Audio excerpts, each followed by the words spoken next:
Sir Pakistan का एक show है जो कि वसीम बदामी उसको लीड करते हैं। मिस्टर एहसन इकबाल वफाकी वजीर वो आए हुए थे एज ए गेस्ट। उस शो में क्या हुआ है, क्या भाई ये इशू क्या हुआ? वसीम बदामी जो है हमारे मुल्क का बहुत बड़ा नाम है, हमारे दोस्त हैं, भाई हैं। 11th आवर उनका पॉपुलर शो है। जी जी। वैसे तो अभी वसीम बदामी का जो सीज़न आने वाला है, रमज़ान सीज़न, जिसमें दिन रात हम वसीम बदामी को ही देखेंगे और सुनेंगे। Right right. और वो रमज़ान ट्रांसमिशन के मेरा ख़्याल है दुनिया भर के नंबर 1 एंकर हैं इसमें। जिस तरह वो सहरी और फिर जिस तरह वो उनका 1 महीना मेरा स्टूडियो में गुज़रता है। ओह ठीक है, नाइस। घर नहीं जाते 1 माह वसीम बदामी। और फिर इफ्तारी ट्रांसमिशन और इतना ज़बरदस्त कंटेंट और फिर उनके साथ ही लाहौर भी और पूरा मुल्क जो है वो सहरी इफ्तारी कर रहा होता है। जी बिल्कुल।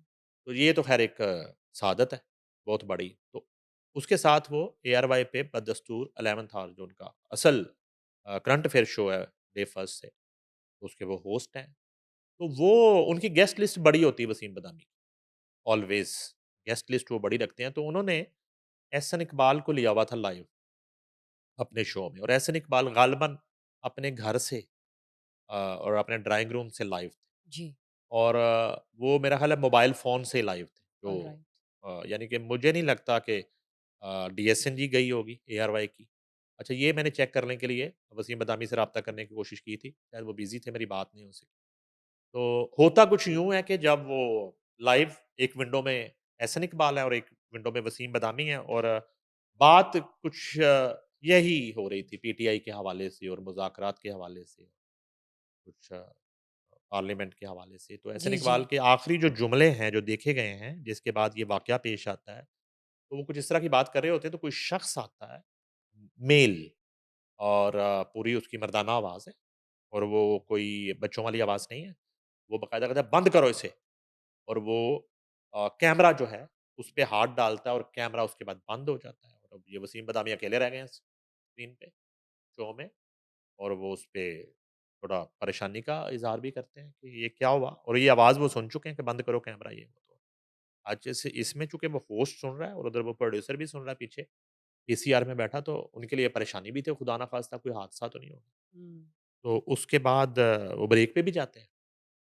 फिर क्या होता है कि तकरीबन मोहतात जो अंदाज़ा है इस वाक़ये के कोई 25 से 30 में, ये 1 घंटे का शो होता है, 30 मिनट के बाद एहसन इकबाल दोबारा जॉइन कर लेते हैं।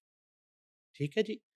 अच्छा, बात तो उन्होंने शायद वसीम बदामी को ये बता दी हो कि उस वक़्त क्या हुआ, क्योंकि वो उनके साथ शो में थे और उनका वापिस आना जो है ना, उससे चलें ये बात कन्फ़र्म होगी कि खुदा ना ख़ास्ता ये कोई ऐसा वाक़या नहीं था कि जिसके बाद उन्हें को बहुत बड़ा इश्यू हो गया और वो पता नहीं कोई ज़्यादा नुकसान ना जी हो जी गया। बिल्कुल। अच्छा, उसके बाद हमने कोशिश की जानने की, उनके जो है ना वो अ, करीब लोगों से, तो पता ये चला वो घर में ही मौजूद थे। उनका मौक़िफ़ ये आया कि घर में जो है ना, जो उनकी फ़ैमिली के जो बच्चे हैं, ज़ाहिर है पोते-पोतियाँ कोई होंगे और दूसरे तो आजकल छुट्टियाँ भी हैं, तो बच्चे तो उन बच्चों के कोई फ्रेंड आए हुए थे, तो उनमें से किसी ने आके बच्चे ने शायद ये कुछ कर दिया। लेकिन जो आवाज़ सुनी गई, वो बच्चे की नहीं थी।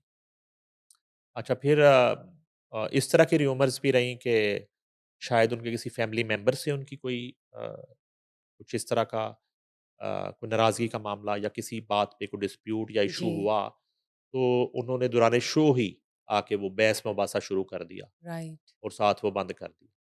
तो अलबत्ता ये है कि एहसन इकबाल बड़े सीज़न्ड पॉलिटिशियन हैं और बड़े पढ़े-लिखे आदमी हैं और अगर कोई ये घरेलू मामला है बिल्कुल कुछ इस तरह का है, तो वो तो ज़ाहिर है कि उसको तो इतना डिस्कस करने की ज़रूरत नहीं है कि उनका घर का मामला है।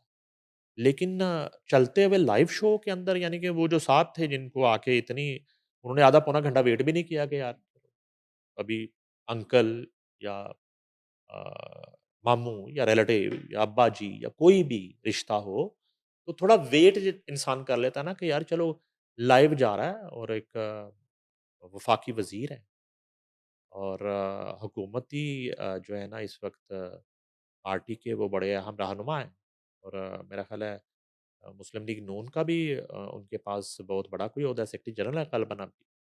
तो ये ऐसी सूरत हाल है तो थोड़ी सी हैरान कुन और परेशान कुन और मगर ये है कि जो भी एहसन इकबाल और उनके मीडिया सेल की तरफ से जो भी मौक़िफ़ आता है, अब तो ज़ाहिर-सी बात है उस मौक़िफ़ को हमें बयान करना चाहिए और उसी के साथ जाना चाहिए।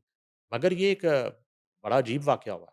चलते हुए शो के अंदर आप कैपिटल टॉक ले लें या आप वसीम बदामी का या किसी शो के अंदर जहाँ पे पैनल जी। डिस्कशन होती है, वहाँ पे इस तरह के वाक़यात हो जाते हैं। जैसे फ़िरदौस आशिक़ अमान बड़ी चैंपियन थी इस मामले में। जी, बिल्कुल। तो वो जो है ना उठ के जनाब शुरू हो जाती थी थप्पड़ो-थप्पड़ी ओह! और इस तरह की सूरत-ए-हाल और भी काफ़ी शोज़ में पाकिस्तान के शो दुनिया भर के शोज़ में हो जाता है इस तरह। लेकिन वो तो आमने-सामने स्टूडियोज़ में आप लोग बैठे होते हैं ना, पैनल राइट, डिस्कशन में राइट। कोई गर्मी-सर्दी होगी। लेकिन ये एक मामला जो था ना ये बड़ा अपनी नौइयत का अलग और एक नया ही वाक़या था कि आप अपने ही घर में मौजूद हैं और अपने ही घर में आके आपका वो कैमरा बंद करवा दें। तो थोड़ी देर के लिए मुझे ये लगा कि शायद वो कहीं केपीके ना गए हों और वहाँ के किसी होटल के रूम में या गेस्ट हाउस में या पंजाब हाउस में इवन कहीं वहाँ बैठे हों और वहाँ कोई सोहेल अफरीदी के लोग आ गए होंगे, "बंद करो जी, तुसीं साडे खिलाफ गल कर रहे।" यानी कि मसला हो भी सकता है सिर्फ़ हाँ, पीटीआई की वज़ह से। हाँ। आप ये कह रहे एग्ज़ैक्टली, हैं। एग्ज़ैक्टली क्योंकि वो डिस्कस वो हो रहे थे उस वक़्त ना। लेकिन वो घर के अंदर इस तरह का मामला हुआ तो चलें अल्लाह ताला अगर कोई ऐसा कोई है भी इश्यू तो वो हल करे और उनकी मुश्किल जो है वो आसान करे। बिल्कुल ठीक और हो सकता है कोई प्राइवेट इश्यू हो या कोई मिसअंडरस्टैंडिंग हो। ये हुँ। तो उनका जो मौक़िफ़ है, जब आएगा तो हम उसी को ज़ाहिर है एक्सेप्ट भी करेंगे और वो उनका पर्सनल मैटर भी हो सकता है।